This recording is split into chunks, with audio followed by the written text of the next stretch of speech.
Continuando con el estudio de la endocrinología, el siguiente tema que vamos a ver son las dislipidemias. Este es un tema bastante complejo, ¿no? Pero te voy a dar algunas pautas básicas para que puedas comprenderlo.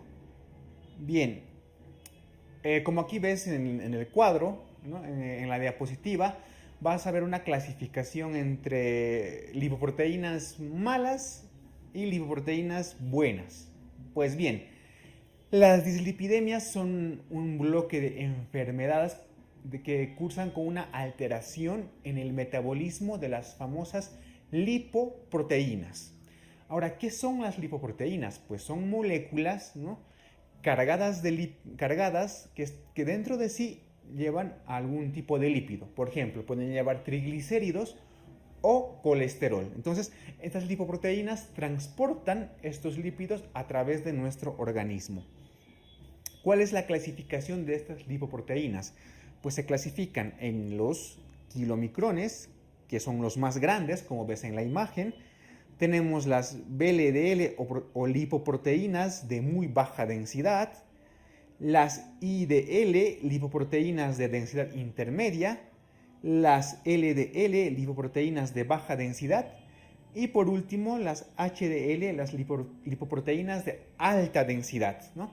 ¿Por qué se dicen entre malas y buenas? Pues porque las HDL, ¿no? llevan los lípidos de nuestro organismo hacia el hígado. En cambio, las otras pues tienen el mecanismo contrario, ¿no? Bien, ya te he hecho la definición de dislipidemia, una alteración en el metabolismo de las lipoproteínas. Entonces, el metabolismo de estas lipoproteínas es bastante complejo y realmente no es nada rentable su estudio. Sí que tienes que conocer los tipos que ya hemos mencionado. Entonces, para hacerte un esquema básico, ¿no? del metabolismo, pues aquí tienes en la diapositiva algo básico del metabolismo de las lipoproteínas. Entonces, ¿qué es lo que pasa? Tenemos lípidos de la dieta y también tenemos precursores por vía endógena, ¿no? Es decir, nuestro que fabrica nuestro propio organismo. ¿Qué es lo que pasa? Los lípidos de la dieta en el intestino se absorben y se transportan por los kilomicrones, ¿no? Estos kilomicrones pueden llegar tanto a músculo esquelético, al tejido adiposo, ¿no? Y los sobrantes de estos kilomicrones se van hacia el hígado. En el hígado, por distintas vías metabólicas, pues vamos a tener las famosas LDL, ¿no? Estas LDL se van a distribuir hasta llegar al tejido adiposo. Vamos a tener las VLDL, ¿no? que también van a llegar al tejido adiposo, ¿no? Y algunos precursores van a formar las famosas HDL.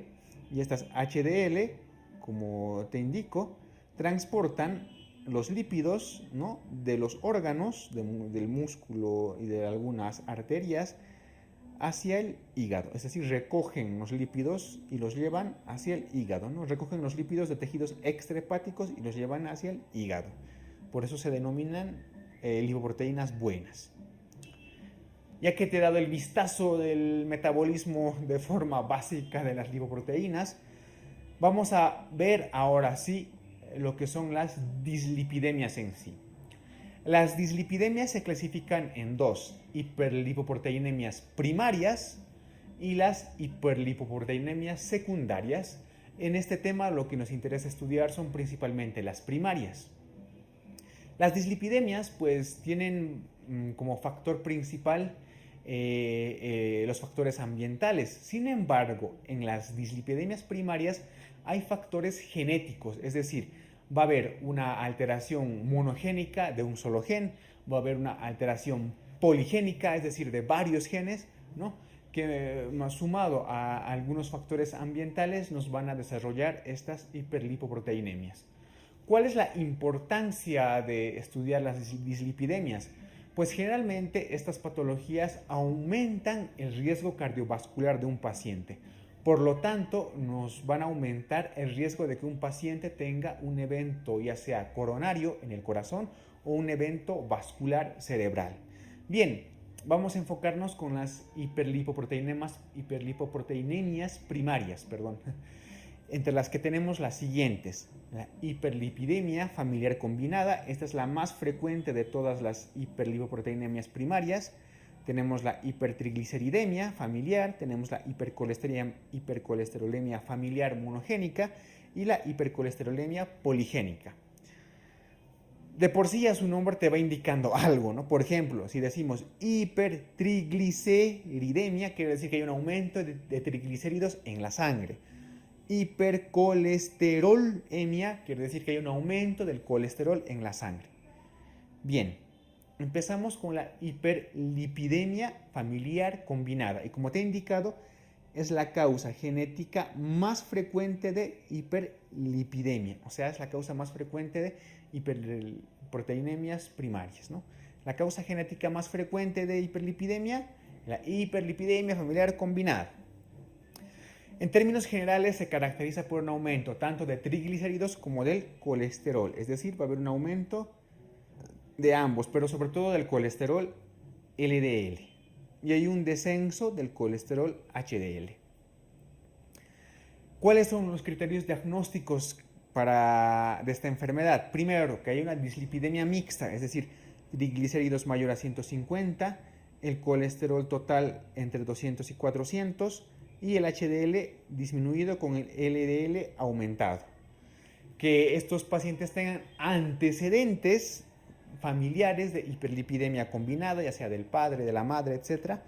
O que estos pacientes hayan sufrido una cardiopatía coronaria prematura, es decir, en pacientes menor a 60 a 50 años, ¿no? Bien, la hipertrigliceridemia familiar. Esta patología se caracteriza porque hay un aumento de los triglicéridos entre unos 200 a 500 miligramos. Su característica es que es una enfermedad autosómica de tipo dominante, ¿no? Si la elevación del colesterol nos aumenta el riesgo cardiovascular de un paciente, los triglicéridos aumentan el riesgo de sufrir una pancreatitis aguda, ¿no? Entonces, por eso es que su manejo es importante.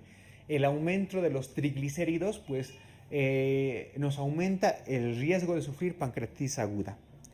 Bien, una vez que en un paciente se detecte bioquímicamente una elevación de los triglicéridos, es importante descartar algunos factores secundarios, como puede ser la obesidad, el alcoholismo o el mayor consumo de carbohidratos simples, que nos puede dar el aumento de hipertriglicéridos. Si en un paciente tenemos el aumento de los triglicéridos y descartamos que haya obesidad o que no consuma alcohol, pues tenemos que pensar en una hipertrigliceridemia de tipo familiar. El tratamiento, como vamos a ver más adelante, se va a realizar con cambios en el estilo de vida, fibratos, que son un tipo de fármaco específico para la hipertrigliceridemia, ¿no? Etcétera. Hipercolesterolemia familiar de tipo monogénico, es decir, que está solamente afectado un gen. ¿Cuáles son sus características? Es una hipercolesterolemia de tipo autosómico dominante, ¿no? Obviamente, como es de carácter genético, muchos pacientes van a tener antecedentes familiares de esta patología. El mecanismo por el que se produce es una mutación en el receptor de las lipoproteínas de baja densidad, de las LDL, pero solamente de un gen, por eso es monogénica. Existen dos tipos de esta hipercolesterolemia familiar, la forma heterocigótica y la forma homocigótica. La forma homocigótica cursa con mayor nivel de LDL en sangre, como vamos a ver adelante. La hipercolesterolemia familiar se divide en dos, como te he indicado. La heterocigótica, que es la más frecuente. La forma heterocigota es la más frecuente de hipercolesterolemia familiar. Presenta LDL colesterol entre 200 a 400 miligramos. Los triglicéridos generalmente están normales. Esta enfermedad se acompaña de un riesgo alto de cardiopatía coronaria, ¿no? Y la forma homocigótica, que es más rara, es mucho más rara que la otra, pero los niveles de LDL colesterol son muy altos, pueden estar entre 400 miligramos y pueden incluso superar los 1000 miligramos. Generalmente estos pacientes con forma homocigótica de hipercolesterolemia, presentan los famosos xantomas o santelasmas cutáneos. Esa imagen que tú ves en la diapositiva, que está en los párpados, pues son los denominados xantomas o santelasmas, que son acumulación de lípidos en tejidos. Y por último, la hipercolesterolemia poligénica, pues este tipo es la forma más frecuente de hipercolesterolemias primarias, ¿sí? Solo de las hipercolesterolemias, porque de las hiperlipidemias es la hiperlipidemia combinada, ¿no? Pero de las hipercolesterolemias, la hipercolesterolemia poligénica es la más frecuente. Evidentemente, a diferencia de la monogénica, tiene un componente poligénico, es decir, tiene alterados un montón de genes, ¿no? Y generalmente el colesterol total no supera los 300 miligramos. Tampoco suelen presentarse xantomas o santelasmas y hay un riesgo moderado de enfermedad cardiovascular. Entonces, en esta imagen te indico las principales características de las hiperlipoproteinemias, pero de tipo secundario, es decir, que hay un factor secundario para desarrollar estas dislipidemias. Por ejemplo, una dieta abundante en carbohidratos nos va a causar un aumento de la VLDL y triglicéridos, por lo tanto un aumento del colesterol y de los triglicéridos. El aumento o los pacientes alcohólicos pues tienen generalmente un aumento de los triglicéridos. La obesidad induce el aumento del colesterol y de los triglicéridos generalmente.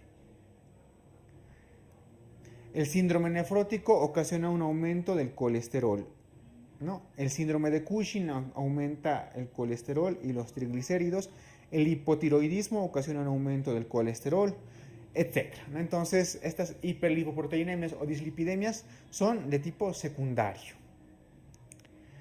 Bien, el tratamiento de las dislipidemias, vamos a ir por partes. Primero vamos a llevar el tratamiento de las hipertrigliceridemias. En ambos casos, el estilo de vida es importante, ¿no? Entonces vamos a ver que el estilo de vida en las hipertrigliceridemias, por lo tanto, tendremos que realizar más ejercicio, controlar la dieta, ¿no? Una dieta más equilibrada. Tendremos que evitar el alcoholismo, porque hemos visto que el alcoholismo pues, aumenta los triglicéridos, etc. Y para hablar un poco acerca de los fármacos, pues vamos a ver que existen 3 tipos de fármacos que nos ayudan a reducir los triglicéridos, que son los fibratos, los ácidos grasos omega 3 y el ácido nicotínico o la niacina.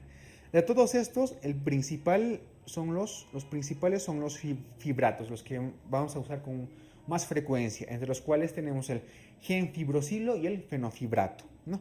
Entonces, ¿cuál es su mecanismo de acción? Son antagonistas del receptor nuclear PPAR-alfa, que estos intervienen en la depuración de los VLDL, por lo tanto inducen la hidrólisis de los triglicéridos, lo cual disminuye la concentración de estos a nivel de la sangre, ¿no? Entonces son los fármacos de primera línea contra las hipertrigliceridemias graves en pacientes que tengan triglicéridos encima de los 500 miligramos.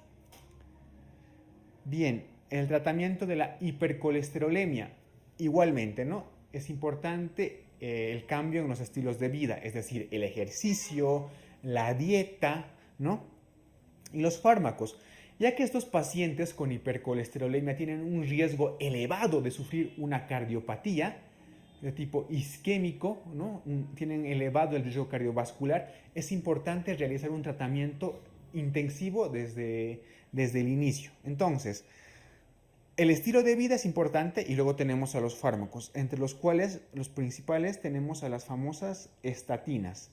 Estas estatinas tienen el mecanismo de acción por inhibición de la famosa enzima hidroximetilglutaril coenzima A reductasa.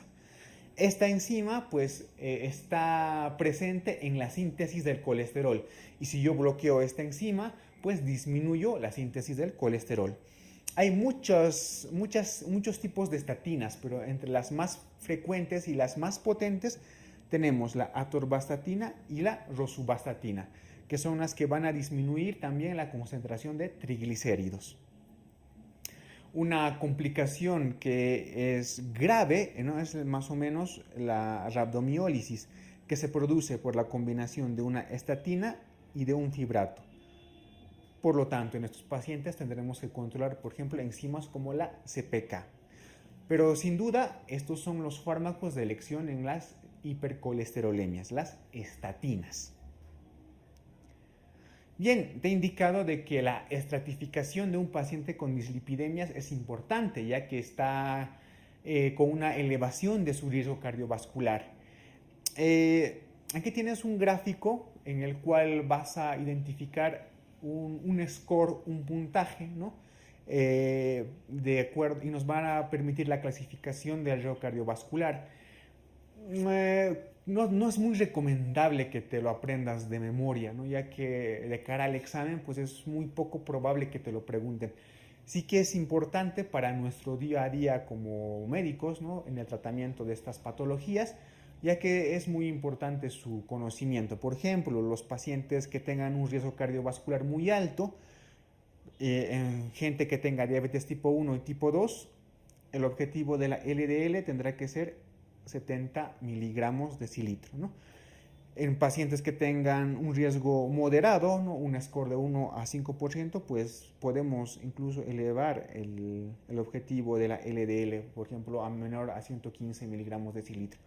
Este tipo de scores pues es complicado de sacarlos. Hay una serie de parámetros, de tablas, ¿no? Que manejan las sociedades europeas, americanas, ¿no? Pero que es importante sobre todo para prevenir eventos cardiovasculares. De las dislipidemias, quédate con la clasificación de las hiperlipoproteinemias primarias, ¿no? Y sobre todo con el tratamiento y algunos fármacos que te he indicado.